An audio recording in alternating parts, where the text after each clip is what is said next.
ఒక ఆలయంలో ముందు వైపున మాత్రమే ఉండేటువంటి ఒక ఎత్తైన కొయ్య కావచ్చు, కొయ్యకు తొడిగినటువంటి ఈ ఇత్తడి రేకులు కావచ్చు, అలా మనకు కనిపించేటువంటి ఎత్తైన ఒక స్తంభం ధ్వజస్తంభం అంటారు.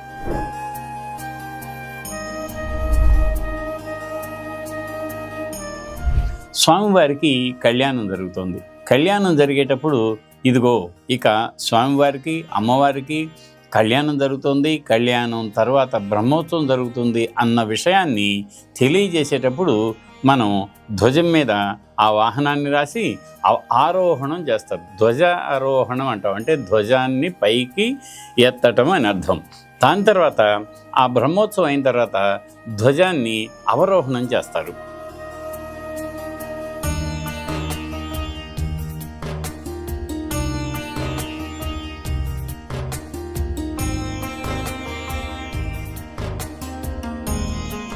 మనకు ఇప్పుడు ఆలయ నిర్మాణానికి సంబంధించిన మాన్యువల్స్ అంటాం. అంటే ఏమిటవి? శిల్పశాస్త్రాలు. ఆ విశ్వకర్మ్యం లాంటి శిల్పశాస్త్రాల్లో ఈ ధ్వజస్తంభం ఆలయ ప్రాంగణంలో గర్భాలయం ముందు ఎంత దూరంలో స్థాపించాలి అన్నటువంటి నియమం కూడా ఉంది.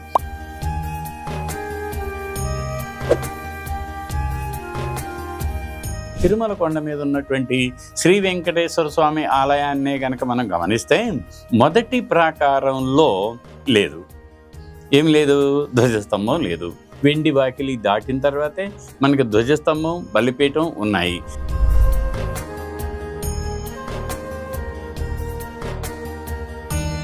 దారుజాత్ శైలజం శ్రేష్టం అని ఒక సూత్రం ప్రకారం కొయ్య కంటే శిల ఎక్కువగా శ్రేష్టంగా ఉంటుంది.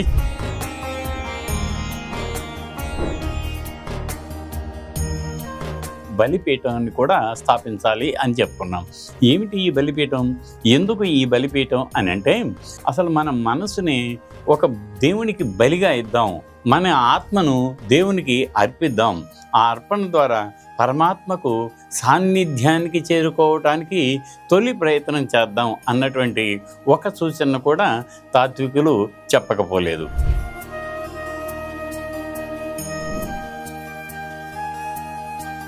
ఒక్కొక్కసారి ధ్వజస్తంభ పీఠాన్ని అలా కొంచెం విశాలంగా చేసి దాని మీదే బలిపీఠాన్ని కూడా ఏర్పాటు చేస్తారు.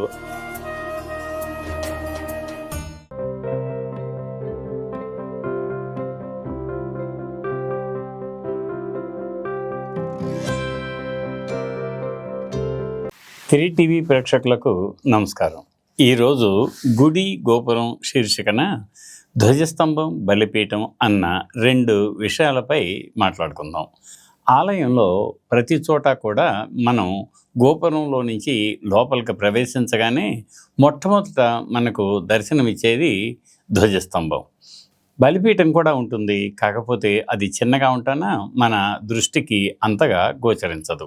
ఆ తర్వాత మనం మళ్ళీ గరుడాలయం కావచ్చు, లేక నంది కావచ్చు, ఆ తర్వాత మహామండపం, ఆ తర్వాత అర్ధమండపం, ఆ తర్వాత గర్భాలయంలోని మూల విరాట్టు కొలువై ఉన్నటువంటి ప్రదేశానికి మనం వెళ్ళి దర్శనం చేసుకొని మళ్ళీ ప్రదక్షిణం అంటే కుడి వైపుగా ఆలయం చుట్టూ పరిభ్రమించి వస్తాం. అలా వచ్చినప్పుడు కూడా మళ్ళీ మనకు ధ్వజస్తంభం కనిపిస్తుంది. అంటే ఒక ఆలయంలో ముందు వైపున మాత్రమే ఉండేటువంటి ఒక ఎత్తైన కొయ్య కావచ్చు, కొయ్యకు తొడిగినటువంటి ఈ ఇత్తడి రేకులు కావచ్చు, అలా మనకు కనిపించేటువంటి ఎత్తైన ఒక స్తంభం ధ్వజస్తంభం అంటారు. అసలు ధ్వజము స్తంభము రెండు పదాల కలయిక. ధ్వజం అంటే ఏమిటి? పతాకం. పతాకం అంటే ఏమిటి? జెండా.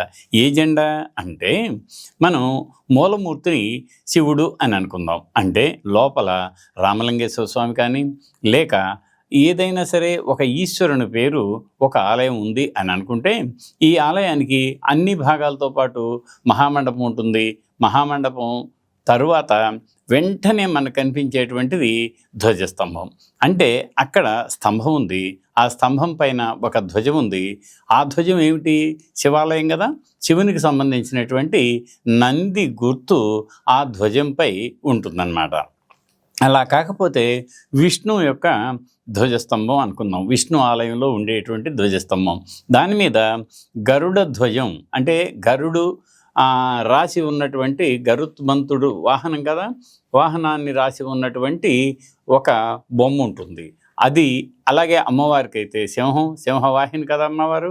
అలాగే కుమారస్వామికి అయితే మయూర వాహనం, విష్ణువుకైతే ఇందాక మనం చెప్పుకున్నట్టుగా గరుత్మంతుడు, కొన్ని సందర్భాల్లో హనుమంతుడిని కూడా పెట్టడం ఆనవాయితీగా వస్తుంది. వినాయకుడికి మూషిక వాహనం. ఇలా ఒక్కొక్క దేవునికి ఏ ప్రధాన దేవతకు వాహనం ఉందో ఆయా మూర్తులకు సంబంధించినటువంటి ఆలయాల్లో అదే వాహనం కలిగినటువంటి ధ్వజం కల స్తంభాన్ని నిలబెట్టడం ఆలయంలో ఒక విధి. మనం బాగా ఆలోచిస్తే మరి ఆలయాల్లో అసలు ఈ ధ్వజస్తంభం ఎప్పుడు ప్రారంభమైంది అని అనుకుంటే, ధ్వజస్తంభం యొక్క అవసరం ఏమిటి అని అన్నప్పుడు వివిధ మత శాఖలకు సంబంధించి బయట నుంచే ఆ ధ్వజస్తంభం మీద రేపరేపలాడే జెండా పైన వాహనం ఉంటుంది కదా, ఓహో ఇది విష్ణు ఆలయం, ఇది శివాలయం అని తెలుసుకోవటానికి వీలుగా 1. 2, స్వామివారికి కళ్యాణం జరుగుతుంది. కళ్యాణం జరిగేటప్పుడు ఇదిగో ఇక స్వామివారికి అమ్మవారికి కళ్యాణం జరుగుతుంది, కళ్యాణం తర్వాత బ్రహ్మోత్సవం జరుగుతుంది అన్న విషయాన్ని తెలియజేసేటప్పుడు మనం ధ్వజం మీద ఆ వాహనాన్ని రాసి ఆరోహణం చేస్తారు. ధ్వజ ఆరోహణం అంటాం, అంటే ధ్వజాన్ని పైకి ఎత్తటం అని అర్థం. దాని తర్వాత ఆ బ్రహ్మోత్సవం అయిన తర్వాత ధ్వజాన్ని అవరోహణం చేస్తారు. ఇలా ధ్వజారోహణం చేసినప్పుడు ఓళ్ళల్లో చిన్నప్పుడు మనం కూడా వినే ఉంటాం. ఎలా విని ఉంటాం అంటే గరుడ గుడ్డ ఎత్తారు అని. గరుడ గుడ్డ ఎత్తారు కాబట్టి ఎవరూ పెళ్ళిళ్ళు చేసుకోకూడదు. అయ్యో పెళ్లి చేసుకుంటున్నావా, నిన్నే కదరా గరుడ గుడ్డ ఎత్తింది అని అంటారు. దాని అర్థం ఏమిటంటే స్వామివారికి అంటే ఈ జగద్రక్షకుడైనటువంటి విష్ణుమూర్తికి కళ్యాణం నిర్ణయించబడింది, ఆ కళ్యాణం జరగబోతోంది, అదిగో పలానా తేదీ పలానా తేదీ అంటే తిథిన ఈ జరుగుతుంది అని తెలియజేస్తాం. కాబట్టి అది తెలిసిన తర్వాత స్వామివారిపై ఉన్న గౌరవంతో మానవ మాతృలమైన మనం వివాహాలని వాయిదా వేసుకుంటాం. స్వామివారి వివాహాన్ని తనివి తీరా చూసి అదిగో ఆ ఆనంద డోలికలతో ఓలలాడుతూ ఆ తర్వాత వివాహాన్ని చేసుకోవటం అన్నది కూడా ఎప్పటి నుంచో వస్తున్నటువంటి ఒక ఆచారం. అయితే ఈ ధ్వజస్తంభాలు మరి ఎప్పుడు ప్రారంభమయ్యాయి అని అనుకుంటే ఆలయాల్లో అర్చనలు ప్రారంభం అవటం అనేదేమో ధ్వజస్తంభం లేకపోయినా కూడా అర్చనలు జరుగుతాయి. కానీ ఉత్సవాలు ప్రత్యేకించి కళ్యాణోత్సవం అలా దానికి మాత్రం ఈ ధ్వజస్తంభం తప్పనిసరిగా నిలబెట్టాలి అని శిల్ప ఆగమ శాస్త్రాలు రెండూ కూడా చెబుతున్నాయి. మనకు ఇప్పుడు ఆలయ నిర్మాణానికి సంబంధించిన మాన్యువల్స్ అంటాం. అంటే ఏమిటవి? శిల్పశాస్త్రాలు. విశ్వకర్మ్యం లాంటి శిల్పశాస్త్రాల్లో ఈ ధ్వజస్తంభం ఆలయ ప్రాంగణంలో గర్భాలయం ముందు ఎంత దూరంలో స్థాపించాలి అన్నటువంటి నియమం కూడా ఉంది. అయితే అది ఎంత ఎత్తు ఉండాలి అది కూడా నియమం ఉంది. అంతేకాదు ఆ ధ్వజస్తంభానికి కావలసినటువంటి ఏ రకమైన కొయ్యను ఏ చెట్ల నుంచి మనం సంగ్రహించాలి అన్నది కూడా ఒక నియమం ఉంది. అంతేకాదు అదిగో ఆ ధ్వజస్తంభం ఎత్తెంత ఉండాలో నిర్ణయించుకున్నాక భూమిలోకి ఎంత పోవాలి, భూమిలోకి పోయేటువంటి ఆ ధ్వజ స్తంభం యొక్క భాగం ఏ ఆకారంలో ఉండాలి, పైన ఏ ఆకారంలో ఉండాలి అనే దాని గురించి కూడా మనకు వివరాలను శిల్ప ఆగమ శాస్త్రాలు అందిస్తున్నాయి. ఇక ఇంకొకటి చెప్పుకోవాలి, మరి మనం ధ్వజస్తంభాన్ని అలా చూసేటప్పుడు దాన్ని డైరెక్ట్గా భూమిలో నుంచే అలాగే పాతిపెట్టకుండా పాతిపెట్టిన తర్వాత దాదాపుగా ఒక 5 అడుగుల ఎత్తు వరకు చుట్టూ ఒక పీఠాన్ని నిర్మిస్తారు. దాన్ని ధ్వజపీఠం అంటాం. అంటే ఈ ధ్వజపీఠం ఉపపీఠంతో కానీ లేక అధిష్టానంతో కానీ లేక ఉపపీఠంపై ఉన్నటువంటి అధిష్టానంతో కానీ దానిపైన ఒక చిన్న చక్కటి పద్మం, ఆ పద్మం మీద మధ్యలో నుంచి ధ్వజస్తంభం ఉద్భవించిందా అన్నట్లుగా కంటికి ఇంపుగా ఆ నిర్మాణం చోటు చేసుకుంటుంది. మరి ఇదిగో ఇలా చెప్పినటువంటి ఈ ధ్వజపీఠం మధ్యలో నుంచి వచ్చినటువంటి ధ్వజం పైకి చూస్తే ఎలా ఉంటుంది అంటే, పైన కొన్ని సందర్భాల్లో మనకు ఆలయ మండప స్తంభానికి ఎలాగైతే కలశం, ఫలికా పద్మం ఉంటాయో అలాగే ఆకారాన్ని తీర్చిదిద్దటం కొన్ని సందర్భాల్లో మనం చూస్తాం. కానీ సాధారణంగా మామూలు ఆలయంలో ఉండే స్తంభానికి పై భాగంలో ఉండే ఫలికా పద్మాలు లేకుండానే ధ్వజస్తంభాన్ని నిర్మించటం ఎక్కువగా చేస్తున్నారు. అయితే ఆ పైన మీకు ఆలయం వైపు చూస్తున్నట్లుగా 3 ఒక అడ్డ పలకలు కనిపిస్తాయి. ఆ అడ్డ పలకల మీద మళ్ళీ గంటలు కూడా బిగించి ఉంటాయి. ఆ అడ్డ పలకలు ఎలా ఉంటాయి అంటే, అవి మనం ఒక జామెట్రికల్గా చూస్తే 1, 2, 3 ఇలా 3 వృత్తాకారం, మధ్యలో కొంచెం మళ్ళీ కోణాలు తేల్చి అలా బయటకు కూడా ఇంకొకటి ఉంటుంది. దాన్ని మేఖల అని అంటారు. ఇలా 3 మేఖలాలు 3 అడ్డంగా ఆలయం వైపే చూస్తున్నటువంటి ఆ అమరిక, దాన్ని మేఖలాలు అంటాం అన్నమాట. ఆ మేఖలాలపైనే ఉంటుంది మరి కలశం. ఎందుకంటే ఏదైనా సరే ఒక ఆలయానికి కానీ, లేక గోపురానికి కానీ, మండపానికి కానీ అగ్రభాగాన కలశాన్ని బిగించటం ఆనవాయితీ. సో ఇప్పుడు మనం ఇప్పటివరకు ఏం చెప్పుకున్నాము అంటే, ధ్వజస్తంభం అంటే ఏమిటి, ఏ దేవుళ్లకు ఎలాంటి ధ్వజస్తంభాలు ఉంటాయి, ఆ ధ్వజస్తంభాలని ఎక్కడ మనం గమనిస్తాం అన్న విషయాల్ని, ఆ తర్వాత నిలువుగా భూమి మీద నుంచి పై వరకు చూస్తే మనకు ఒక అధిష్టానం ఉంటుంది, మధ్యలో దండం ఉంటుంది, దండం పైన త్రిమేకలాలు ఉంటాయి, మేకలాల పైన ఒక కలశం ఉంటుంది అని చెప్పుకున్నాం. ఇది ధ్వజస్తంభం గురించి స్థూలంగా సమాచారం. అయితే ఈ ధ్వజస్తంభాన్ని ఎంత దూరంలో పెట్టుకోవాలి గర్భాలయానికి అని అన్నప్పుడు, గర్భాలయం యొక్క వెనక అంటే ఆలయం యొక్క గర్భాలయం యొక్క వెనుక గోడ భాగం ఉంటుంది కదా, ఆ గోడ భాగానికి ఆ పక్క నుంచి ఈ పక్క వరకు ఎంత కొలుతుందో దాన్ని మేము దండ ప్రమాణం అంటామని గతంలో కూడా మనం చెప్పుకున్నాం. అదిగో ఆ దండ ప్రమాణం, ఉదాహరణకు అది 10 అడుగులు ఉంది అని అనుకుందాం. అలా 10 అడుగులు ఉన్నటువంటి ఒక కొలతను ఆలయం యొక్క వెనుక వైపు గోడ నుంచి ప్రారంభించి అలా ముందు వైపు ఒక టేపును పట్టుకొని వెళ్తే, అంటే బ్రహ్మసూత్రం అంటాం మేము. ఆలయం మధ్య ఉండేటువంటి సూత్రాన్ని బ్రహ్మసూత్రం అంటాం. అదే బ్రహ్మసూత్రంలో ఈ కొలతలు వేసుకుంటూ వెళ్తే మనకు మొదటి ప్రకారం, రెండో ప్రకారం, 3, 4, 5, 6, 7 ఇలా 7 ప్రకారాల వరకు కూడా ధ్వజస్తంభాన్ని నిర్మించుకోవచ్చు. ఒక్కొక్క సందర్భాల్లో 2 ధ్వజస్తంభాలు ఉన్నటువంటి అరుదైన ఆధారాలు కూడా లేకపోలేదు. మామూలుగా అయితే మీకు మొదటి ప్రాకారాన్ని దాటి రెండో ప్రాకారంలో ధ్వజాన్ని నిర్మించుకోవటం ఆనవాయితీ. మొదటి ప్రాకారం ఒకటే ఉంటే ఇక ఎటు తప్పదది. రెండో దాంట్లో కూడా నిర్మించుకోవచ్చు, మూడో దాంట్లో కూడా నిర్మించుకోవచ్చు, నాలుగో దాంట్లో కూడా నిర్మించుకోవచ్చు అన్నటువంటి ఆగమ శిల్పశాస్త్ర సూచనలను బట్టి మనం కొండ మీద, తిరుమల కొండ మీద ఉన్నటువంటి శ్రీ వెంకటేశ్వర స్వామి ఆలయాన్నే గనక మనం గమనిస్తే మొదటి ప్రాకారంలో లేదు, ఏం లేదు, ధ్వజస్తంభం లేదు.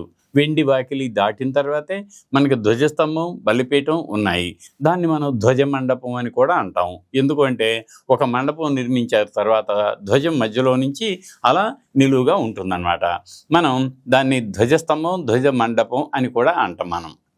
ఇది ఎక్కడ ఉండాలి అన్నదానికి అంటే దండ ప్రమాణాల్లో గనక మనం ఆలోచిస్తే, ముందు గర్భాలయం యొక్క వెనుక వైపు నుంచి 7 దండాల నుంచి 11 దండాల వరకు కూడా నిర్మించవచ్చు. దాని అర్థం గర్భాలయం యొక్క వెనుక గోడ వెడల్పు 10 అడుగులుంటే మీరు 70 అడుగుల నుంచి 80, 90, 100, 110 అడుగుల వరకు ఇలా ధ్వజస్తంభాన్ని పాతటానికి శిల్ప ఆగమ శాస్త్రాలు పేర్కొన్నాయి కదా. మరి ఈ ధ్వజస్తంభానికి కావాల్సినటువంటి కొయ్య లేకపోతే రాయ అని అన్నప్పుడు మనకు మామూలుగా ఆలోచిస్తే దారుజాత్ శైలజం శ్రేష్టం అని ఒక సూత్రం ప్రకారం కొయ్య కంటే శిల ఎక్కువగా శ్రేష్టంగా ఉంటుంది, చాన్నాళ్ళు మన్నుతుంది అన్నటువంటి ఒక సూచన. ఆ సూచన అనుభవపూర్వకంగా చెప్పినటువంటిది. ఎక్కువగా కొయ్యతోనే చేయటం ఆనవాయితీ. కానీ అక్కడక్కడ మీరు చూస్తున్నట్టుగా ప్రాచీన దేవాలయాలు కానీ, ఇటీవల నిర్మించే దేవాలయాల్లో కానీ రాయి ఎక్కువగా దొరికితే కొయ్య కంటే తక్కువ ఖర్చుతో ఉంటుంది కాబట్టి అదే రకంగా శిల్పశాస్త్రంలో ధ్వజస్తంభ నిర్మాణానికి సంబంధించిన డిజైన్లు ఎలా చెప్పారో అదే డిజైన్లు, అదే కొలతలు అలా తయారించిన తర్వాత ప్రతిష్ఠిస్తున్నారు. కానీ కొయ్యతోనే చేయటం ఎక్కువ మందికి ఇష్టం. అలా కొయ్యతో చేసేటప్పుడు మరి ఏ కొయ్యతో చేయాలి అని అన్నప్పుడు శిల్పాగమ శాస్త్రాలు ఖచ్చితంగా కొన్నింటిని మాత్రమే చెప్పాయి. ఎందుకు చెప్పాయి అంటే పిడుగుపడి తొర్రలున్నా పగుళ్ళున్నా ఇవి పనికిరావన్నారు. అలాగే వంకర టెంకర్లుగా ఉన్నటువంటి కొయ్య పనికిరాదన్నారు.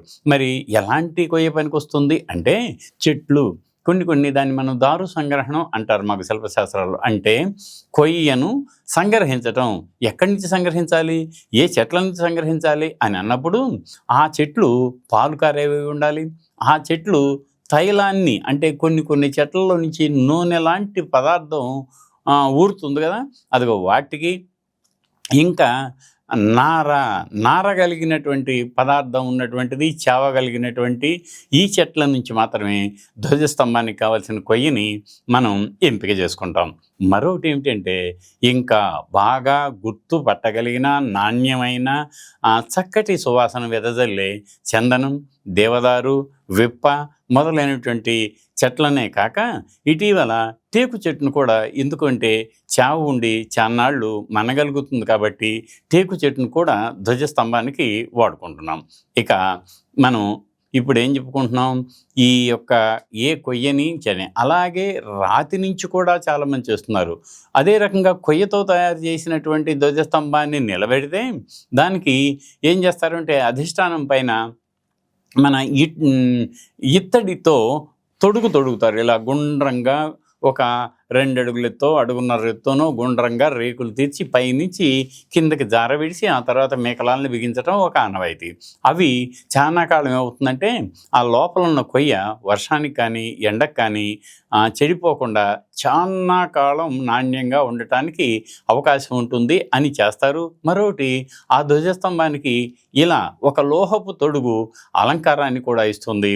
తిరుమల కొండ మీద బంగారు రేకుతో తొడిగినటువంటి సందర్భాన్ని తిరుమలను సందర్శించిన ప్రతి వారికి అనుభవంలోకి వస్తుంది. ఇలా మనం ధ్వజస్తంభాన్ని గురించి కొన్ని వివరాలు మనం ఇప్పుడు చెప్పుకున్నాం. ఆ తరువాత ఇంకా చెప్పుకోవాల్సినటువంటి విషయాలు ఏమిటి అని అంటే ధ్వజస్తంభం యొక్క పీఠం ఉంది కదా మనకి. ఆ పీఠం లోపల అసలు ఎంత లోతుకెళ్ళాలి ఇది అని అన్నప్పుడు మొత్తం ఎత్తు ఎంతో కొంత అని అనుకుంటే దాంట్లో 1/7 వంతు భూమిలోకి వెళ్ళాలి. ఆ తర్వాత ఉన్నటువంటి భాగాన్ని అంటే ఆ ఉన్నటువంటి భాగాన్ని మొత్తాన్నేమో 3 భాగాలుగా చేసుకోవాలి. ఆ 3 భాగాల్లో కింది భాగం మాత్రం బ్రహ్మ భాగం అంటాం, అది 4 ముఖాలుగా ఉంటుంది. ఆ తర్వాత వచ్చేదేమో మనకి విష్ణు భాగం అంటే 8 పలకలుగా ఉంటుంది. ఆ తర్వాత వచ్చేది రుద్ర భాగం గుండ్రంగా ఉంటుంది.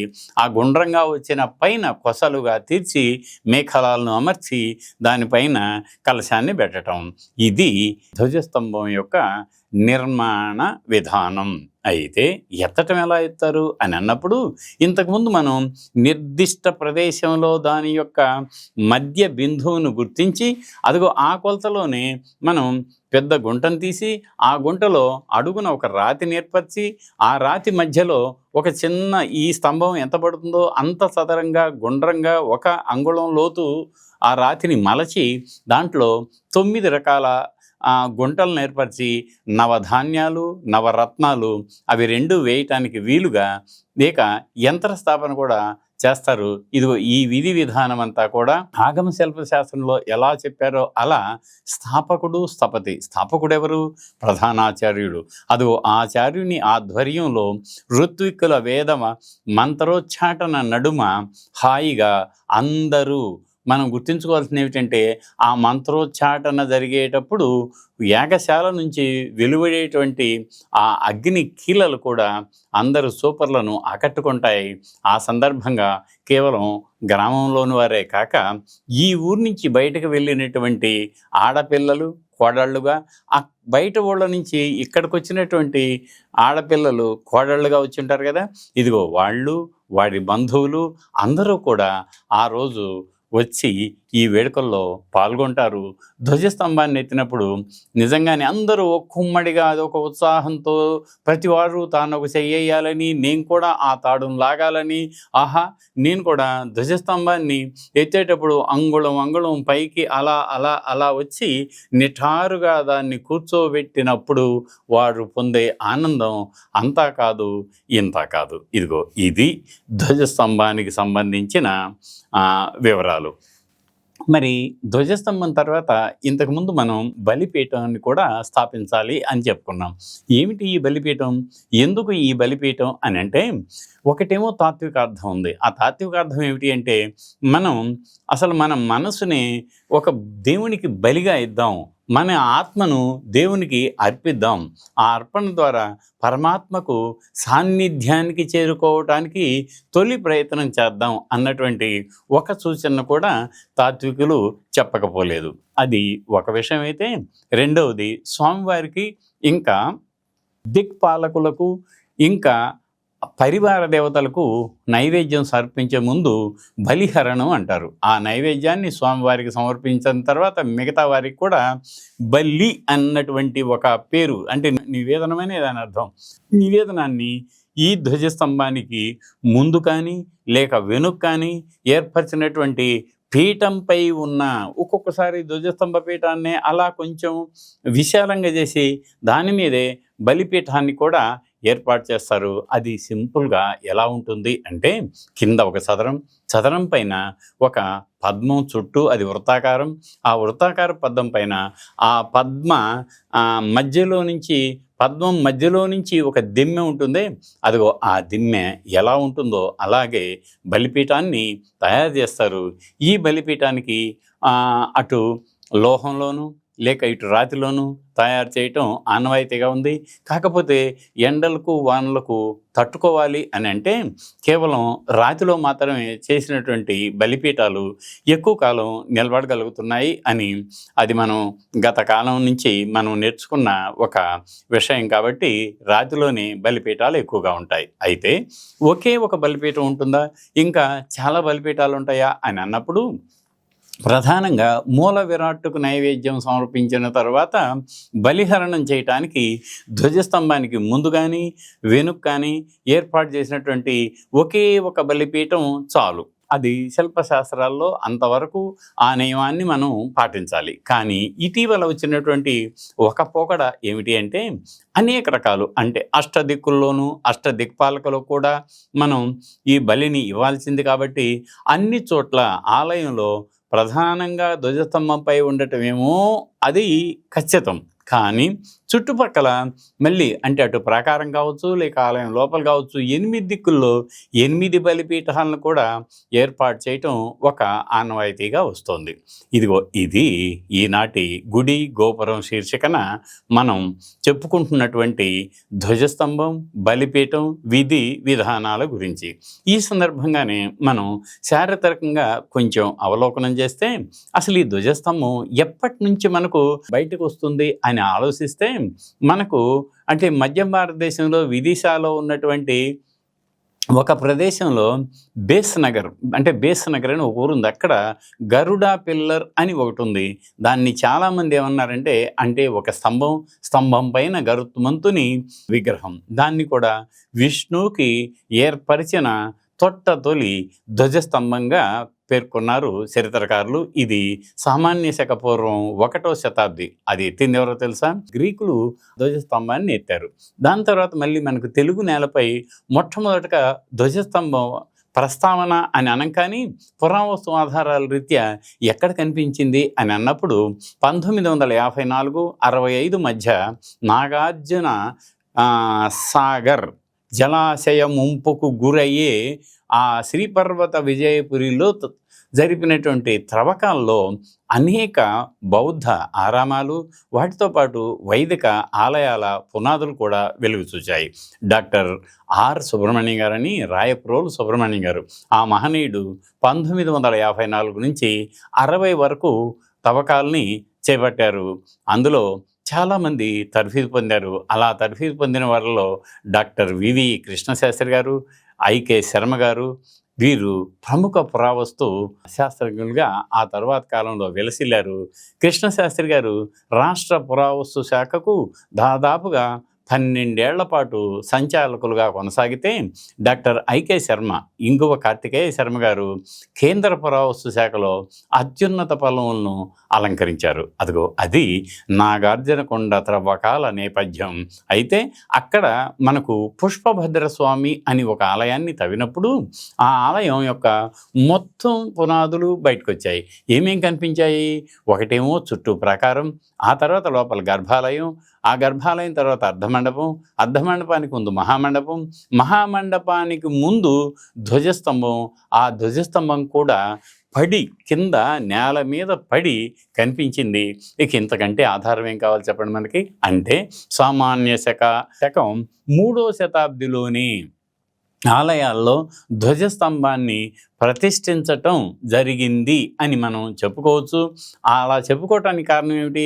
అప్పటికే మరి స్వామివారికి కళ్యాణోత్సవం కూడా జరిగింది అని కూడా అర్థం కదా. అదిగో అలా అర్చనలు, ఉత్సవాలు అప్పటికే బాగా ప్రాచుర్యంలోకి వచ్చాయి అని ఇది తెలియజేస్తుంది. ఆ తర్వాత అదిగో అలా ప్రారంభమైనటువంటి ధ్వజస్తంభాలు ఆ తర్వాత రాజవంశాలన్నీ అదే వరబడిని కొనసాగించాయి. చెప్పుకోదగ్గ మరొక గొప్ప విశేషం ఏమిటి అంటే, కైలాసనాథ ఆలయం అని ఎల్లోరాలో ఒక ఆలయం ఉంది. అత్యద్భుతం. పైనుంచి కొండను తొలచి మలచి ఒక అద్భుత దేవాలయ రూపాన్ని తీర్చిదిద్దినటువంటి వాడు రాష్ట్రకూట మొదటి కృష్ణుడు 8వ శతాబ్దం. అదిగో ఆయన కాలంలో శిల్పులు తీర్చిదిద్దినటువంటి ఒక ఆలయం, అది కూడా గర్భాలయం, అర్ధమండపం, మహామండపం, మహామండపం ముందు ధ్వజస్తంభం, అది కూడా రాతి ధ్వజస్తంభం. ఆ ధ్వజస్తంభాన్ని మనం ప్రతిష్ఠించలేదు.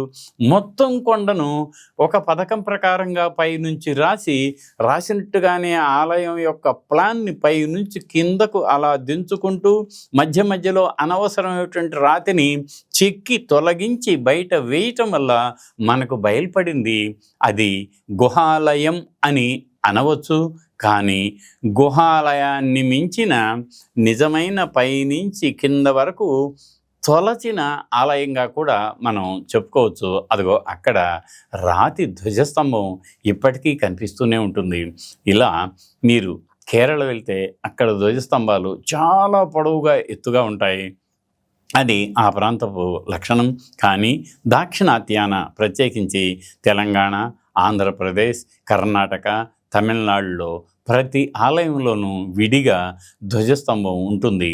ఒక్కొక్కసారి ఏ కారణం చేత అయినా సరే ధ్వజస్తంభం లేకపోయినా, లేక ఒరిగినా, లేక కింద పడిపోయినా, శిథిలమైన అది ఇలాంటివన్నీ కూడా అపచారాల కింద భావించి వెంటనే చాలా తక్కువ సమయంలోనే ఆ ధ్వజాన్ని తీసేసి మళ్ళీ చాన్నాళ్ల కాలం కొనసాగేట్లుగా మరో కొత్త ధ్వజాన్ని, అలాగే బలిపీఠాన్ని పునఃప్రతిష్ఠించుకోవటం, జీర్ణోద్ధరణ గావించటం మనకు శిల్ప ఆగమ శాస్త్రాల్లో చెప్పాయి. అనేక శాసనాలను పరిశీలిస్తే మనకి ప్రత్యేకించి మధ్యయుగాల్లో ధ్వజస్తంభాలను ఎత్తించిన సంఘటనలు ఎన్నో. ధన్యవాదాలు.